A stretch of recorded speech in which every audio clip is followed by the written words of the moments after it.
Vamos a utilizar este teorema que ven acá para poder expresar un poco la teoría de lo que vamos a hacer en los siguientes ejercicios, de ya cómo encontrar los puntos máximos y mínimos ya de una manera algebraica y usando las derivadas, pero necesitamos esto para tener un poco de idea de lo que estamos haciendo.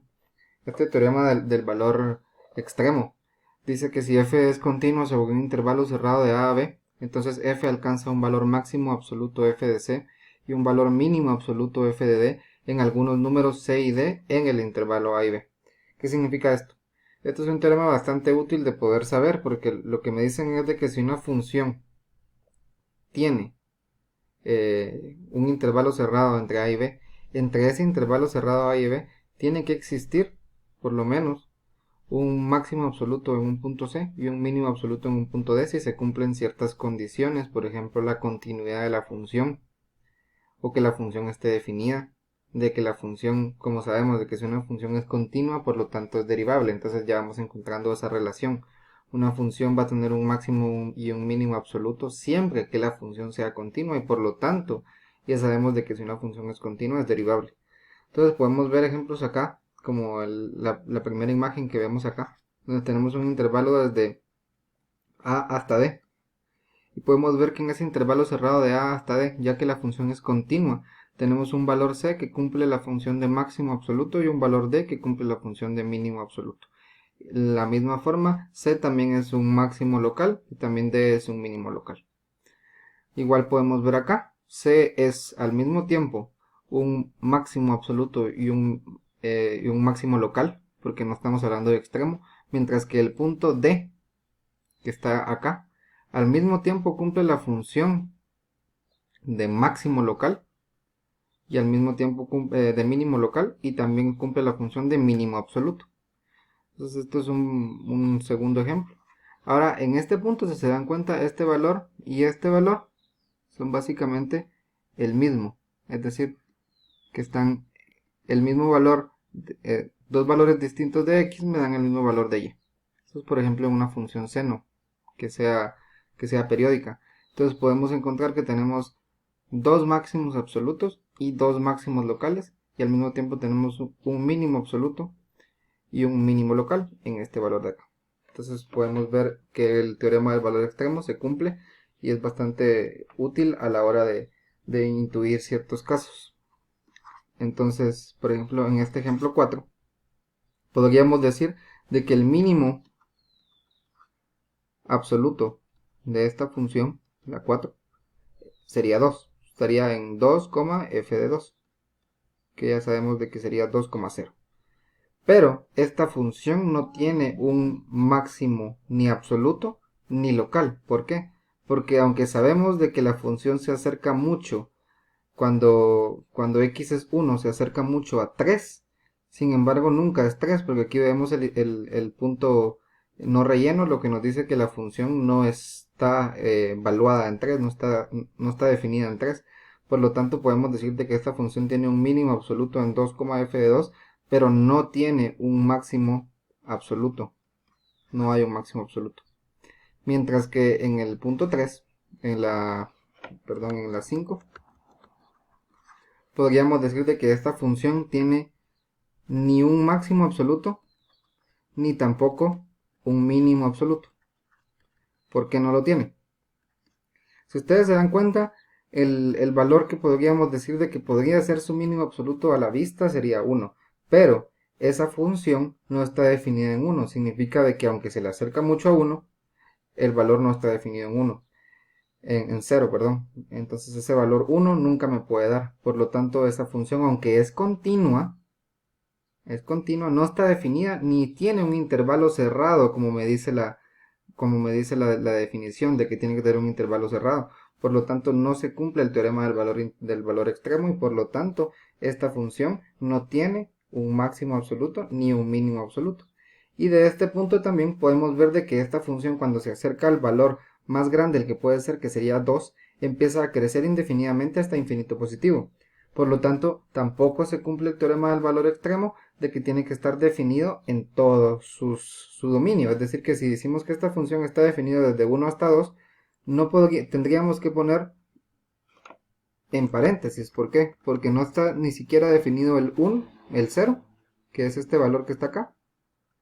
No está definido porque el valor 0 no lo toma la función, y tampoco está incluido el 2 porque cuando se le acerca a 2 empieza a crecer indefinidamente. Entonces podemos ver cómo el teorema del valor extremo sí se cumple en los casos en donde encontramos un intervalo cerrado entre A y B. Siempre encontramos que existe un máximo absoluto y un mínimo absoluto. Mientras que esto no se cumpla, mientras que el intervalo no sea cerrado y mientras que la función no sea continua en todos sus puntos, entonces podemos encontrar, como en este caso, solo uno de los dos, solo un mínimo absoluto, por ejemplo acá, o solo un máximo absoluto en algún otro caso. Y en este caso, donde no se cumplió tampoco lo del intervalo cerrado, entonces podemos encontrar que no existe ni un máximo ni un mínimo absoluto. Entonces esto, aunque tal vez no es un ejercicio tan aplicable en el sentido de que tal vez no vengan ejercicios tan así en una forma de evaluación, sí nos sirve como teoría de poder saber el teorema del valor extremo, cómo nos puede ayudar teóricamente a entender una función, a entender que si el intervalo no está cerrado, qué es lo que pasa, a entender que si una función tiende a infinito, qué es lo que pasa, a entender que si una función tiene un salto como acá, qué es lo que pasa, a entender si la función tiene una esquina, qué es lo que pasa. No se cumple el teorema del valor extremo porque la función no es continua, no está en un intervalo cerrado, por lo tanto puede que no exista, como dice el teorema del valor extremo, necesariamente un absoluto mínimo y un absoluto máximo. Entonces esto es una parte teórica que, aunque pueden encontrarla un poco aburrida, es importante saberla porque puede ayudarlos bastante. Ahora ya tenemos este ejemplo que es un poco más práctico de cómo poder ir encontrando los máximos absolutos de una manera mucho más sencilla. Aunque debo decir de que tiene bastantes restricciones, requiere de la interpretación, no es un proceso totalmente mecánico, no es un proceso que siempre funcione, es un proceso que requiere que se pueda analizar cada caso en específico. Y ahorita vamos a ver. Este teorema lo podemos llamar el teorema de Fermat.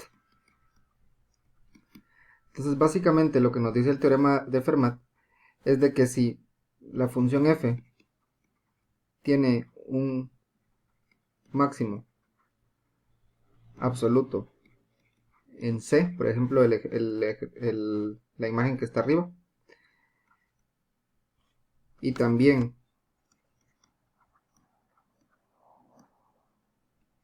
si f' de C existe, entonces f' de C es igual a 0. Esto quiere decir de que si la función en el dominio establecido tiene un máximo absoluto en C, entonces podemos encontrar de que la forma de encontrarlos es por medio de la igualdad de la derivada de la función en C tiene que ser igual a 0. Pero este teorema de Fermat, que básicamente lo pueden cambiar la palabra máximo por la palabra mínimo y va a funcionar exactamente igual, lo podemos entender si llevamos esa continuidad en el trabajo de la derivada y cómo vamos llevando el cálculo desde los límites y las rectas tangentes, la continuidad. Sabemos y no tenemos que demostrarlo porque la demostración es un poco eh, compleja, pero si alguien la necesita me la puede pedir. Básicamente sabemos de que el punto este, en donde existe un máximo absoluto, es un punto donde existe una recta tangente horizontal, es decir, donde la derivada es igual a 0. Entonces, desde ese punto de vista, ya sabiendo todo lo que sabemos, pues no necesita mucha demostración saber esto. En esos puntos que podemos llamarle de alguna forma, aunque es adelantarme un poco al siguiente tema, lo podemos hablar como un punto de inflexión, es decir, un punto donde cambia la función de ser creciente a ser decreciente. Ese punto máximo o ese punto mínimo en donde la función cambia de ser decreciente a ser creciente se conoce como punto de inflexión, y ahí se encuentra el máximo absoluto o el mínimo absoluto. Y en ese punto exacto es donde la pendiente de la recta tangente en ese punto es 0. Desde ese punto de vista está todo perfecto. Pero este teorema no es infalible, este teorema no tiene una manera práctica de hacerlo siempre sin tener ese poco de análisis. Por ejemplo, si miramos esa función f de x es igual a x al cubo.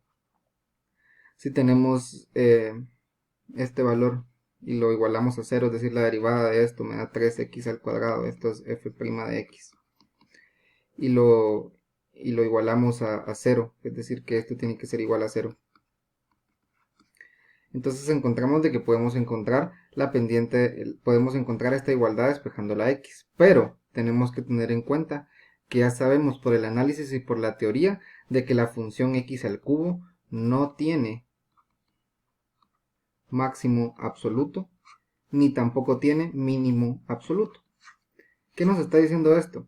De que el teorema de Fermat, aunque me está diciendo la tangencia cero de la función, me está diciendo el punto de inflexión de la gráfica, es decir, donde cambia de ser creciente a de ser decreciente y donde cambia de ser decreciente a ser creciente, en este punto cero que se puede ver bien en esta gráfica, no necesariamente me está indicando de que ese sea un máximo absoluto o un mínimo absoluto. En la mayoría de casos va a serlo así, porque en la mayoría de casos la función continua va a tener una relación directa con este teorema de Fermat, que es muy útil, la verdad.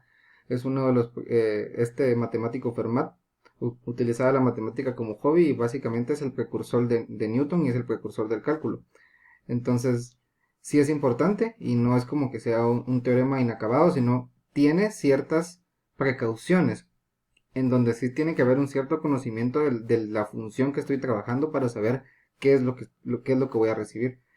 Entonces me puedo dar cuenta acá de que aunque yo puedo encontrar la igualdad de la derivada a cero y me podría dar valores que yo podría encontrar, eso no necesariamente me está indicando de que ahí existe un máximo absoluto o un mínimo absoluto. Igual con la función que tengo acá, la función valor absoluto de x, pasa exactamente lo mismo. Si yo veo la función, si yo sé el tipo de función que estoy manejando, conozco de vista la gráfica de la que yo estoy manejando, encuentro de que en ese punto, aunque yo simplemente puedo derivar esto y me va a salir dos derivadas, una positiva y una negativa, y yo simplemente las voy a igualar a cero y las voy a poder despejar, pues básicamente sí podría yo encontrar el valor donde eso es cero y básicamente serían cero. Entonces yo podría decir de que el mínimo absoluto está en cero, pero también tengo yo de conocimiento de que la función valor absoluto tiene un pico en cero. Significa que no es continua, significa que no es derivable. Por lo tanto, aunque yo pueda ver la gráfica y saber de que ahí intuitivamente puedo ver lo que se conoce como un mínimo absoluto, esta función no tiene ni mínimo absoluto, ni mínimo, ni máximo absoluto, ni mínimo absoluto. Entonces, estos dos ejemplos son una manera de poder demostrarles de que no siempre el teorema de Fermat funciona sin este pequeño análisis que yo tengo que tener en mente para poder yo desarrollarlo de una manera correcta. Donde yo sí puedo encontrarlo porque yo puedo saber el tipo de función que estoy manejando y es por ejemplo si tengo la función cuadrática. Entonces yo sé que la función cuadrática pues tiene la forma que estoy viendo acá. Entonces básicamente yo podría derivar la función cuadrática. Si tengo que la función f de x es igual a x cuadrado, pues yo puedo hacer f' de x y poner 2x. Y entonces para igualar esto significa de que la función valuada que f' de x tiene que ser igual a 0. Entonces 2x tiene que ser igual a 0. Entonces, ¿cuánto tiene que valer x para que esta igualdad se cumpla? X tiene que valer 0. Entonces me está diciendo de que el punto máximo o mínimo absoluto está en 0,0. Porque cuando yo meto en x0, me devuelve 0 la función prima. Significa de que en ese punto yo si encuentro una recta tangente horizontal a la misma forma en que yo aquí encuentro una recta tangente horizontal y de la misma forma que aquí hay una recta tangente horizontal. Pero la gran diferencia es de que en este tipo de función sabemos de que ese 0,0 sí es un mínimo absoluto. Porque sabemos de que esa función sí tiene la posibilidad de poder tener un mínimo absoluto, mientras que no tiene un máximo absoluto. Igual, como el teorema de Fermat es exactamente el mismo para el máximo y el mínimo absoluto, hay que tener ese análisis extra para saber cuando me da el 0, 0, ¿eso qué es? Bueno, no va a ser un máximo absoluto porque sabemos de que la función tipo cuadrática positiva que abre hacia arriba no tiene un máximo absoluto, más sí tiene un mínimo absoluto, por lo tanto lo puedo encontrar de esa manera. Eso es una forma de poder encontrarlo, de saber, de tener que analizar un poco los ejercicios, no simplemente tirarme a igualar a cero, sino que tienen que tener ese tipo de análisis.